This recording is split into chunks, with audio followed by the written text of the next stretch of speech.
Kamusta mga tol? Tao, Banggilas, Pilipinas, Chinese Taipei, no? Naku po naman. Anyari ba dyan ha? May tirahin na natin yan. Pero bago yan, hatsara muna tayo. Focus lang sa goal. Okay, first quarter. Buena mano ang Gilas. Triangle opens kagad no? Backdoor cut ni Justin Bauman Revival. Alip mo tol! Dak!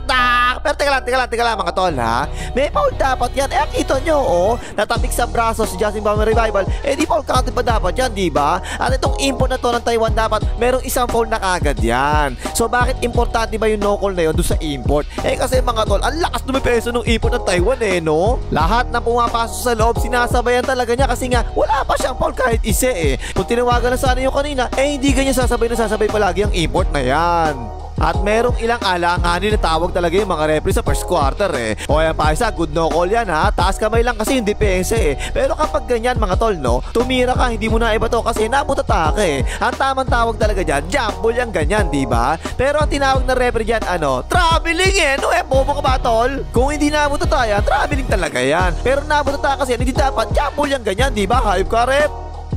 Tapos yung first save natin na sentro, si Edo Manzano syempre, diba? Pero tingnan nyo dyan mga tol, hinahawakan talaga siya dyan para di siya makatulong sa depensa Sa harap pa mismo ng kalbong referee ha. Ayun, na-rebound pa nga tuloy ng import ng Chinese Taipei. Ayun, napik-enter si Edo Manzano, tumalon. Foul ka talaga dyan, first foul na niya yan. Pero kasi dyan talaga nasira agad ang laro ng Gilas mga tol no? Tingnan nyo yung ginawang screen ni Edo Manzano dito. Ayan ayan, kita nyo ha. Hinabot talaga niya yung pwesto na screen dyan at medyo nag-slide pa ng konti yung kanang paa niya. Pero kasi mga tol, halos hindi naman tumama talaga yung screen kita nyo Pero yun, tinawagan pa nga ng illegal screening ng panot na referee. Pangalawang foul na kagad ni Edo Manzano yun 2 minutes pa lang ang nakakalipas first quarter, todas ang pusta. Kaya yun, ipinasok tuloy kagad ng Gilas si Pasador. Inatake naman kagad ng Chinese Taipei sa pick and roll. Good defense yan, kinikot na lang tuloy yan. Pero again, eto na naman alanganin ng pito ng referee Diyan sa angle na yan mga tol, parang good defense naman talaga si Tusam. Lumihip tuloy yung Chinese Taipei at nung na-rebound na ni Pasador kasi sumablay yung tira. Tsaka ngayon pumito yung referee ng foul. Ang gulo talaga Parang sinasakit ng referee yung tira Nung sumablay na, tsaka siya pumito ng foul. Hanip ka rep.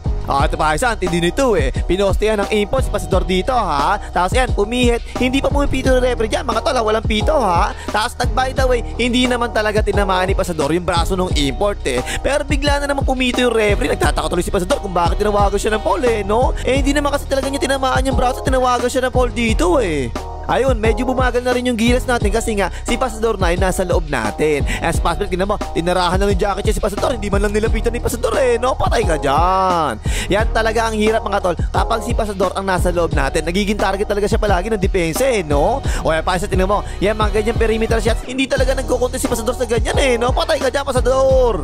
At no match pa si Pasador sa import ng Chinese Taipei mga tol. Nakabaksot pa nga siya dyan Pero sa talunan, ay tinan mo, natalo na nga si Pasador sa rebound. Tatamba ka talaga ang Gilas natin kapag ganyan mga tol Yung 8 times PBA MVP, kinakain lang ng import ng Chinese Taipei. Tinan mo, hindi makatira no? Shot clock violation pa nga yan. Ito pa isa, nakakuha ni Pasador. Bumomba, nice defense. Ako po, nabitawan naman. Sinuwerte lang sa topic ng Gilas dito. Nalibre naman si Optana. All for 3, patay ka dyan. Tapos, shoutout daw si Reggie Sabate na mahiling magbatay. Huwag nga lang, walang yaka, mag-like ka na. At ayun, pumapasok pa yung mga 3-point shots sa Chinese Taipei no? Ayan, nagbababa, shooter yan si Jackie Chan, diba? Pero hindi kagad sinalubong no? Tinirahan tuloy kagad si Jackie Chan. Portre, patay kayo dyan. Tambak kagad ang Gilas, first quarter pa lang O yan pa isa, semi-fast break ang Chinese Taipei rito ha. Tinirahan kagad ng 3 points, kumpiyansa nga yun. Portre, patay na naman. At tapos yung Gilas natin, umaasa lang kay Justin Bauman Revival no? Puro sa kanya lang talaga binibigay ang bola Yan, by the way, patay na naman. Buti na lang, nakashoot pa sa half court si Justin Bauman Revival. Naibaba pa tuloy yung lamang sa first quarter. Natapos tuloy yung first quarter, 27-16, lamang 27. Like mo, na? Isang pindot lang, kinakatamaran pang hayop ka Mag-like ka na! Tapos second quarter, ganun pa rin no? Puro si Justin Bauman Revival talaga tumitira O yan, open yan, Portre, patay ka dyan. Ito pa isa, inbound play ang Gilas dito ha. Screen to screener play to. Pero alam na alam ng Chinese Taipei play natin no? Ayan yung babae, tinan mo, humaharap na kagad si Justin Bauman Revival, diba? Pero bigla naman yung iniwanan, napasahan patuloy, jumamper, patay na naman. Yun nga lang, ginawa na namang target si Pasador sa mga pick and roll defense tingnan mo hanggang dyan lang kasi talaga yung pwesto ni Pasador Kita tuloy yung bakal, Jackie Chan, Portre, patay ka dyan. Tapos malas pa eh. Hindi pumapasok yung mga open na mga 3-point shots ng Gilas. Kita nyo oh. Dapat yan mga tol. Foul dapat si Afro dyan ha. Nabagsakan kasi niya si Scotty Tuhati. Naitulak pa nga niya palabas pero di pumito yung referee eh. Tuloy ang laban. Open si Optana all for 3. Tungkap naman. At ayun, inilabas na muna ng Gilas si Justin Moran Revival. Wala pa kasi pahinga kanina pa eh. Pero dito pa nakahabol yung Gilas mga tol ha. And si Scotty Tuhati, ang laki ng take-off eh oh. Layup yan. Pero again, nagpe-play naman yung Gilas natin mga tol eh. Spain pick and roll yung ginawa nila rito ha. Open shot na naman yan eh oh. Pero di talaga pumapasok eh no. Optana all for 3 na naman. Baldog na naman. Ayun, isa na lang dapat yung lamang kung pumasok yung tira na yon. Tapos nag-counter fast break ang Chinese Taipei. Na-open naman si Jackie Chan sa corner. Portre, patay! 6 points swing yun. Ang sakit. Basta ang momentum ng Gilas doon.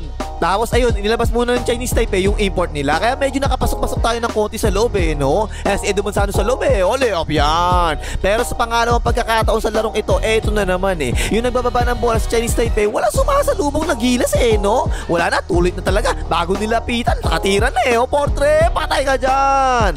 At no match talaga tayong lahat sa import ng Chinese Taipei. Minamama talaga palagi yung Gilas sa ilalim eh. And offensive rebound, napall pa nga siya dyan. Ayun, natapos na rin second quarter, 43-34. Lamang na siya ng 43. Tapos third quarter, pasok na naman ulit si Justin Moran Revival ha. So syempre, pupuntahan na naman palagi siya ng Gilas, diba? Isolation, bumunggo, bagsak, by the way, pabanda yan. Pero pinahirapan talaga tayo ng import ng Chinese Taipei mga tol. Minamama talaga tayo palagi sa ilalim. Kita nyo, oh. Offensive rebound, naputbang mga may kasama pang foul. Oh, ito nga, simple pick and roll lang to ha. Mali naman si Papa Dwight dito mga tol ha. Dapat kasi siya kagad yung kukuha sa roller eh. Kaso na-late siya ng tulong dito. Ayun, Polkado na naman tuloy yung hype na yan. Tapos naka back to back siya si Papa Dwight dito mga tol ha. As fast break, oh, nagmamadali, pumihit, pabada siya. Kaso lang ang problema, back-to-back fouls naman yung nakakuha ng Justin Moran Revival. Again mga tol, late na naman ang tulong natin sa mga pick and roll. Napasabay pa tuloy si Justin Moran Revival. Sumundot pa nga, foul ka dyan tol, pang-apat na foul mo na yan. At tapos ipinasok si Pasador. Tiniming mula sa lobby import ng Chinese Taipei ha. Pero wala pa rin nagawa si Pasador eh. No, mutake, naku po, traveling pa nga. O yan, ipinasok na rin sa wakas si Miriam Campao ha. Foul trouble na kasi si Justin Moran Revival. Papadwi, tinira na kagad ako. Portration! Yun nga lang mga tol, ang agang na penalty ng Gilas natin, hayop na yan.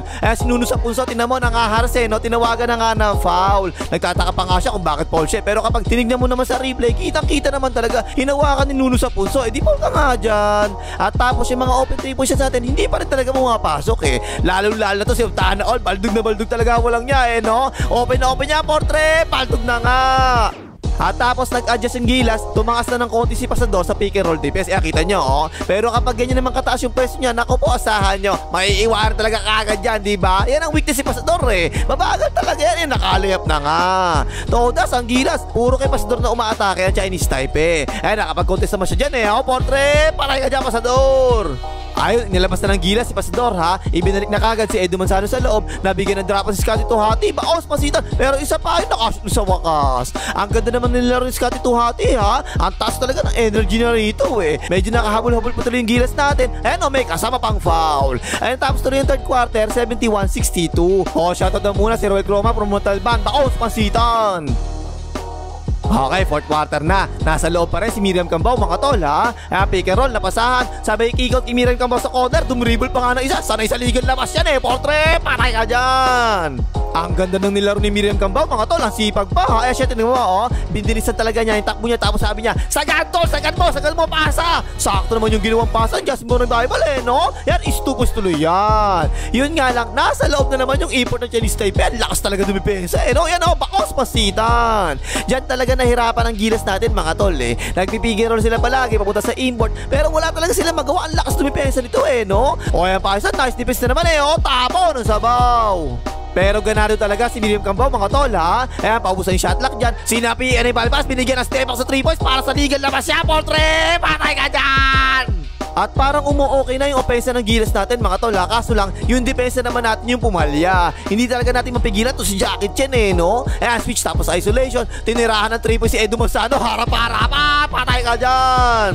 At kung kanina walang magawa si Pasador sa depensa, pati ito si Edu Manzano, kinain din na kinain ni Jackie Chan eh. Drop coverage yan eh oh. Tinirahan ng patay ka dyan.